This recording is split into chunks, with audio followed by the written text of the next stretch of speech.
নমস্কার। একটা গুজব কিন্তু চারিদিকে ছড়িয়ে গেছে, জিদ্দার আপকামিং প্রজেক্ট আসতে চলেছে হিন্দি সিনেমা নিয়ে। তাই এটা কি সত্যি না গুজব, আমি তোমাদেরকে একদম প্রমাণ সহ জানাবো। দেখো, জিদ্দার আপডেট পাওয়া আর ভগবানের দেখা পাওয়া মানে দুটোই একই প্রকার। মানে জিদ্দা তো আমরা জানি ফ্যামিলি ম্যান, ফ্যামিলি নিয়ে ব্যস্ত থাকে, খুব একটা বেশি নিউজে আসেও না, আপডেটও খুব একটা দেয় না। তো গতকাল আমি একটা পোস্ট দেখলাম, সেটা দেখে মোটামুটি কনফার্ম হয়ে গেলাম যে হয়তো কিন্তু জিদ্দার বলিউডে কিন্তু একটা ব্যাপক কাজ আসতে চলেছে, এবং সেটাও আবার সুমিত আরোরার সাথে। তোমরা জানো জিদ্দা কিন্তু এখন মুম্বাইয়ে চলে গেছে, এবং গতকাল রীতাবরী চক্রবর্তী একটি পোস্ট শেয়ার করেন। এই যে পোস্টটা দেখতে পাচ্ছ এখানে জিদ্দাকে, এই যে রীতাবরী চক্রবর্তীর অ্যাকাউন্ট, এখানে সুমিত আরোরাও আছে। সুমিত আরোরা হচ্ছে সেই ব্যক্তি যিনি কিন্তু জওয়ান, স্ত্রী, চন্দু চ্যাম্পিয়ন, তারপরে শাহিদ কাপুরের রিসেন্ট একটা সিনেমা বেরোলো দেবা, সেখানে কিন্তু এই সমস্ত সিনেমায় তিনি কিন্তু রাইটারের কাজ করেছিলেন, মানে হচ্ছে সেখানে ডায়লগ কিন্তু দিয়েছিলেন। তা হতেই পারে জিদ্দার পরবর্তী কাজ। তা কি লিখছে এখানে আমি তোমাদেরকে একটু পড়ে শোনাই।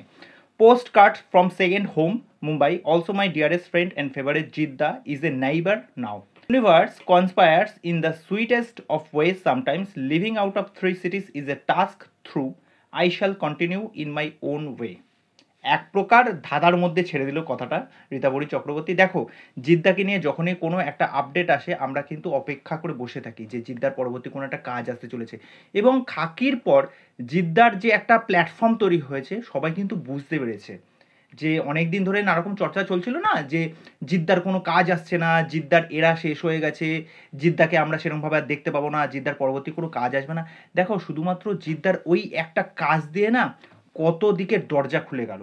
দেখো, নেটফ্লিক্সের মতো এরকম একটা প্ল্যাটফর্মে কাজ করার পর জিদ্দার যে অরাটা তৈরি হয়েছে, শুধুমাত্র আমরা তো বাঙালিরা হিসেবে সেই জায়গাটা গর্ববোধ করছি না, পুরো অল ওভার ইন্ডিয়াতে প্রচুর মানুষ কিন্তু এই খাকি সিরিজটা দেখেছে, মানে বেঙ্গল চ্যাপ্টার, এটা দেখে প্রশংসা করেছে, এবং জিৎ নামটা কিন্তু তারা বুঝতে পেরেছে, এবং তার রোলটা কতটা প্রমিনেন্ট ছিল, এবং তাকে সেই রোলে কি লাগছিল জিদ্দাকে। ওকে, যদি জিদ্দার বলিউডের ডেবিউট হয় সুমিত আরোরার সাথে, এবং তাদের পরবর্তী যদি কোনো প্রজেক্ট আসে, দেখো এই ছবিটা কিন্তু এক্সক্লুসিভ তোমাদেরকে দেখালাম, এর আগে কিন্তু কোনো জায়গায় সেরকমভাবে কিন্তু ছবি লিক আউট হয়নি, এবং জিদ্দা কিন্তু খুব একটা ছবি বা কোথায় কি যাচ্ছে এটা কিন্তু সচরাচর কেউ জানে না, যদি মিডিয়া হাউস থেকে ওই ব্যাপারটা যদি লিক না হয়। ওকে, তা আমার মনে হচ্ছে যে সুমিত আরোরার সাথে হয়তো জিদ্দার কোনো বড় প্রজেক্ট আসতে চলেছে।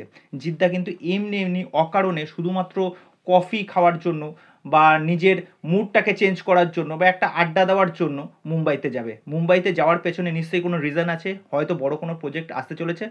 তো দেখা যাক কি প্রজেক্ট আসে। যদি এইটা সত্যি হয় তা আমি তো অন্তত এই কাজটা নিয়ে প্রচণ্ড এক্সাইটেড। তা এই বিষয় নিয়ে তোমাদের কি মতামত সেটা কিন্তু অবশ্যই আমাকে কমেন্ট করে জানিও।